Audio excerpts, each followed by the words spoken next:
right. George, in 5 minutes, how you feel emotionally and physically? I feel great. My dream come true, and I have no word. You know, like I've been waiting for this for 4 years, and I did it, man. I'm very happy. Physically, how are you feeling? I feel good. I'm still sore. In a fight, I got the reason why I went to hospital is I got an elbow behind the head, and they had to take some scan.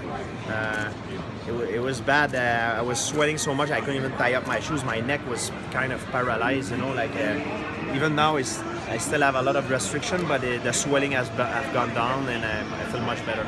And when you were on top of him, he cut you up a lot with elbows. Yes. Is that something you were expecting? Because he seemed to be. Yeah, I was a little bit rusty. You talk about the rust. Been 4 years I've been out, and ground and pound is something from the bottom is something that you cannot really practice in training because obviously you can get cut and lost the opportunity to fight. So that was one thing that I was a little bit rusty. I should have controlled more the inside and the wrist, and I'll pay attention to it better next time. It's a mistake that I made in the fight. Were you a little tired, and maybe that's the reason why he was able to hit you from the bottom? No, not really. It's not that I was tired. To give him his credit, is the first round I did very well, but I was very accurate. And in the second round, he made very good adjustment. He started moving more. And I was not prepared for that. I was prepared the way all my sparring partners were. They were big guys who were very aggressive, coming straight at me, trying to knock me out with sprawl and brawl, sort of speak tactic. And Michael took me off guard a little bit, especially in the second round. First round I did very well. He stood his ground, and so I did very well with it. But in the second round, he started moving more, and he made me miss. He made me, because he was moving, I was loading a lot with my overhand right, tried to counter his jab, and he used a beautiful right hand to counter my overhand right. So I had to go back and readjust myself in the third round. That's what I did. It's not that I was tired. He made me look tired in a way because he was making me miss, and he did a very beautiful job in the second round. He won the second round clearly. But in the third round, I came back, and Freddie Roach told me what was going on from an outside perspective point of view. And I knew that he was trying to counter with his right hand. So he said to me, when he throw his right hand, throw the left hook over the top. And that's what I did, and that's how I dropped him. Once I got him on the floor, I knew by studying video that Michael liked to stand up from the floor using a 4-point stand-up technique, belly down. So I was trying to finish him with strike, but he was covering well, and I didn't want to empty my gas tank, so I let him trying to stand up, so he had to go belly down like he always does, and he exposed his back, which is the mistake that cost him the fight. And I got the what we call rear naked choke, or mata-leão, killing the lions in Brazilian Portuguese, and that's how I finished him. And he went out on his shield. He refused to tap, and he passed out. Did you expect it to end the way that it did, by the left hook and then submission? You never expect a fight to go the way that it go.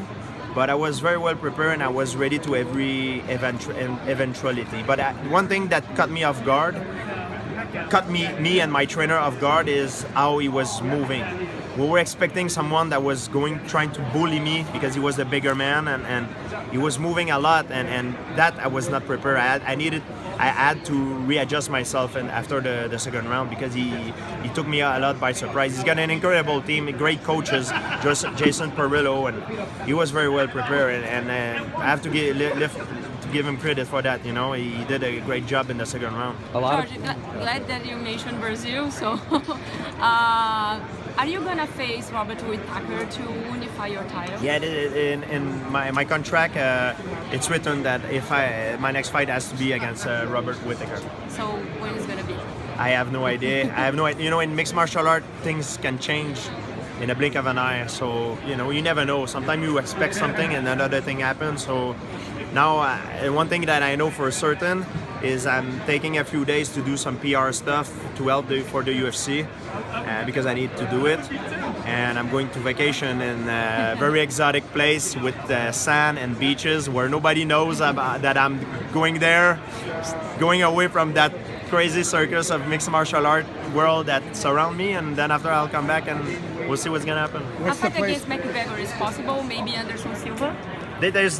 everything is possible. You know, it's just a question of, is it beneficial for the organization? Is it beneficial for me? That fight for me was great because it was a win-win situation. They made a lot of money. They sold a lot of pay-per-view. And also for me, it was good for my legacy, you know. The reason why I came back is not because I needed the money. I wanted to come back because I knew I was in my prime and I knew I wanted to make history. I did it not necessarily because of the belt. I did it for my legacy. I did it to be able to cherish a memory that will stay with me for the rest of my life. You know, the belt, it's a symbol. It's nice. It represents hard work and dedication, but it could be stolen. It could be destroyed.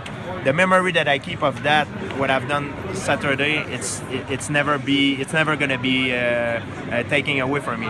It's something that I will keep for the rest of my life. And times that maybe one day my life will be, I will go through some negative thing in my life. I will be able to sit back and think back about that moment. It will make me smile. That's what it is, and that people don't understand. I do this to live a moment, and Saturday I live a moment, and I felt very privileged to be able to live that moment. It was a big risk, but bigger the risk, bigger the reward. And I even though a lot of people in my entourage told me it was a bad idea, I always trust myself, and I always believed that I was able to do it, and I did it, and I'm very proud. How many fights have you got in you think? I don't know how many fights I have in me. The goal in this game is to retire on top, to not leave too late, like a lot of guys have done, like Muhammad Ali, and they made a mistake. I believe they were on top, but when you start to be a little bit greedy, thinking that you special, we're all human beings, nobody is invincible, and there is no such thing as being the strongest man. When I was young, I wanted to do mixed martial art because I wanted to be the strongest man. There is no such thing. I realize now that there is no such thing. Everybody can beat everybody at any given day. You know, like I fought Michael Bisping Saturday night. I beat him because I was at that particular time, at that particular moment, I was the better man. It doesn't mean that if I fight him tomorrow, I will still beat him. You know, it's not always the best team that win the game in football or hockey or soccer. It's the team that play the best the night of the game. It's the same thing in fighting. Fighting, it ain't different. People think fighting is different. There's nobody who's invincible, and it's the fighter that wins. It's not necessarily the best fighter. It's the fighter that will fight the best the night of the fight, and that's what I did Saturday. Do you consider yourself the greatest fighter of all time? There's no such thing as the greatest. You know, there's no such thing. It's very hard to say. What I can say is one of the very good quality that I have as an athlete, I'm very good.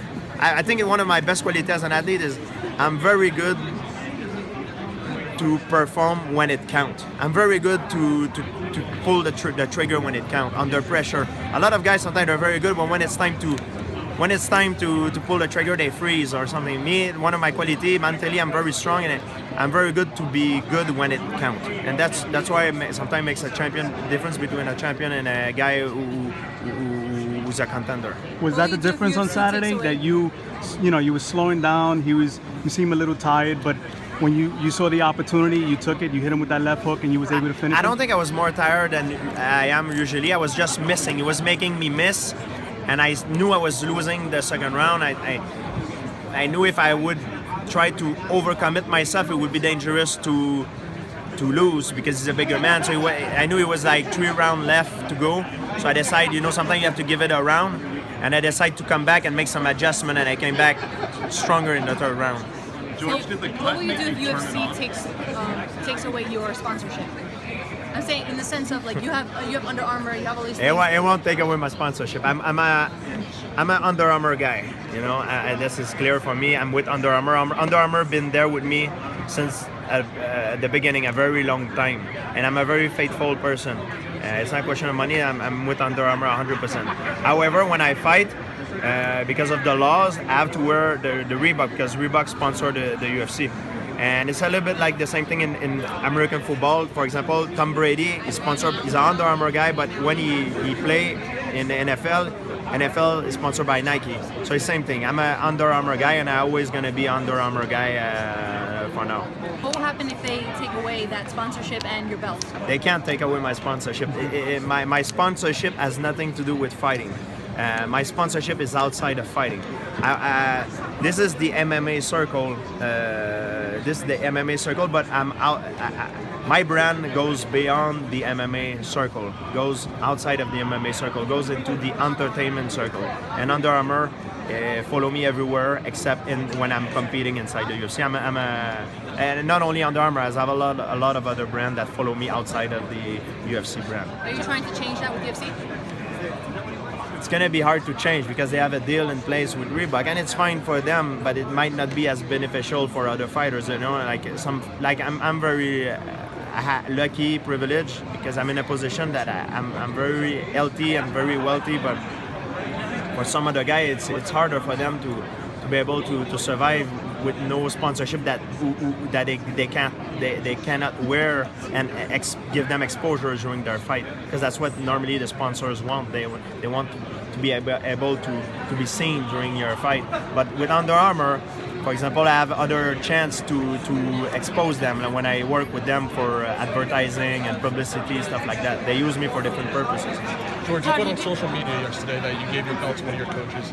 How does that make you feel, seeing you give your belt to a coach, continue that tradition?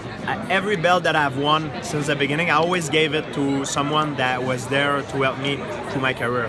My first belt, I gave it to my mother, because my mother is the one that was the most important for me. Then I gave it to Ferraz, then I gave it to John, I gave it to different people who were with me since the beginning. Then after a while at the welterweight, they stopped giving the belt, so I couldn't give it away because they stopped giving it away.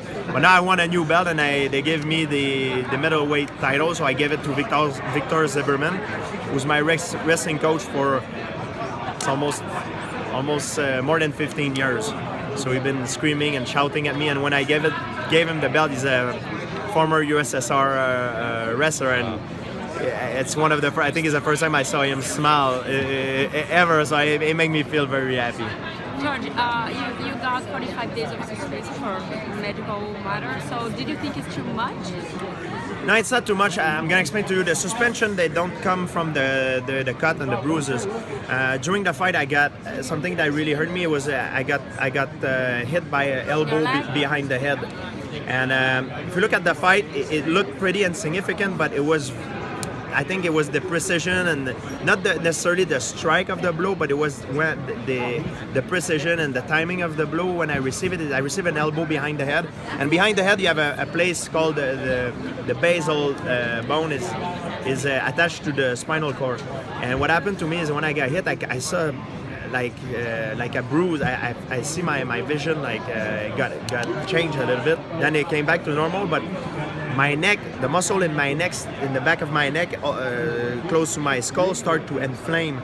So I couldn't even, when I was on the ground, I couldn't even posture up to try to strike my opponent because my neck was jammed. I couldn't even move my neck, and try to punch and grapple without moving your neck. It's very hard when the guy is pushing your head away. You have no power.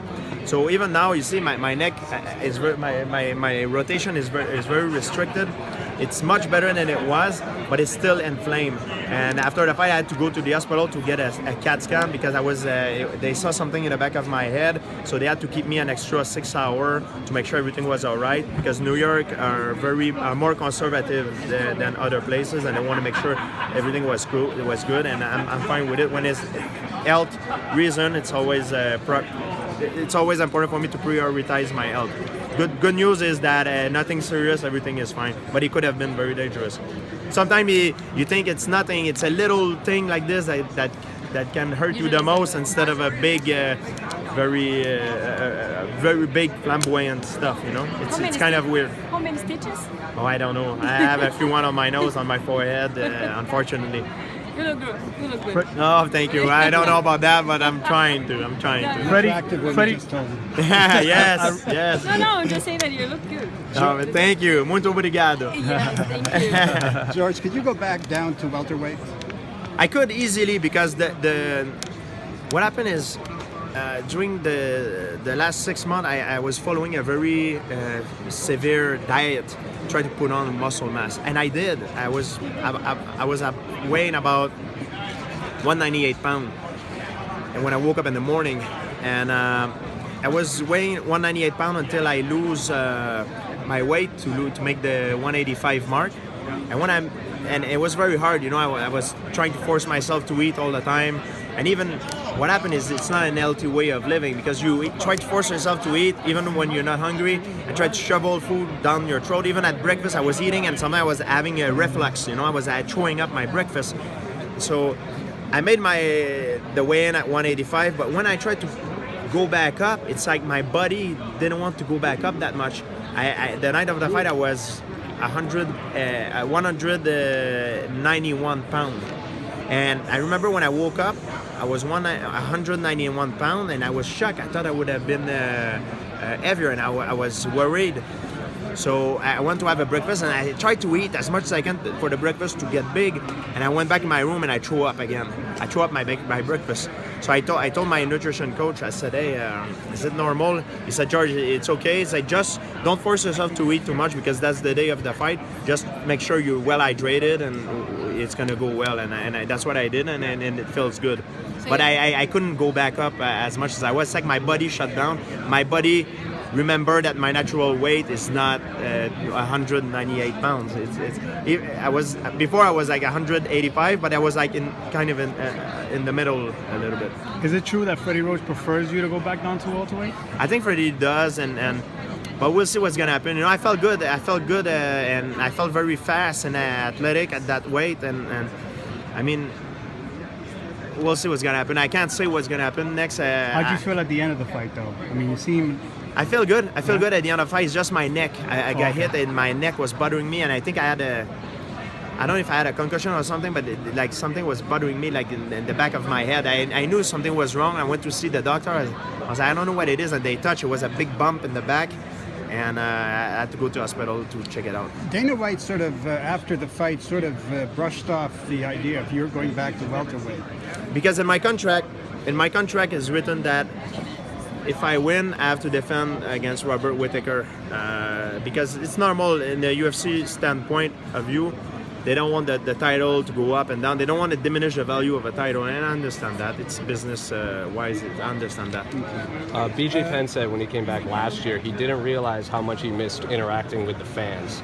During the fight week, did you get the sense, because you've been away for longer than him pretty much? Yeah, the sport has changed now. It's more WWF. It's crazy. It wasn't like that when I left off 4 years ago. No, it was crazy. Also, I was fighting a guy that likes to trash talk, right. Which is different. But it was just a different environment. The fans are crazy. Everybody is more into it. It was fun though. I was enjoying the process. This was also your first fight with USADA testing. What did you think about that process? It was great. They came. They came so often to see me, guys. I think there is a website that you can check. Mm-hmm. I don't know if I'm the most tested athlete, but I should probably be one of the most tested guys. It's crazy. They come all the time, and they even come after the weigh, and they come to wake me up during my nap. And then I'm like, oh God, it's like I'd rather you come now than you come at 6 a.m. the day of the fight. You know what I mean? Right. So they're really there to make sure that you're on point, and that's good. You know, like you cannot be against the Virtu, and that's what I wanted, and we get it, and I'm very happy. You know, George, what's your reaction to Dana saying that you broke the Canadian pay-per-view record? Already, I mean, yeah, he said that you guys beat Floyd and Conor fight. Wow, it's great. I'm very happy. You know, I had the support from my fan for a long time, and a lot of people did not believe that I was going to come back, but I always wanted to. And it's always very motivating for me to when people say that you cannot do something and I do it. That's what strives me to success. Thanks, guys. Thanks very much. Oh, pas de problème. Okay. Hey George, I have one question. Why 4 years? Why didn't you come back sooner? What took so long, huh? The negotiation took a long time, man. Yeah. George, right here.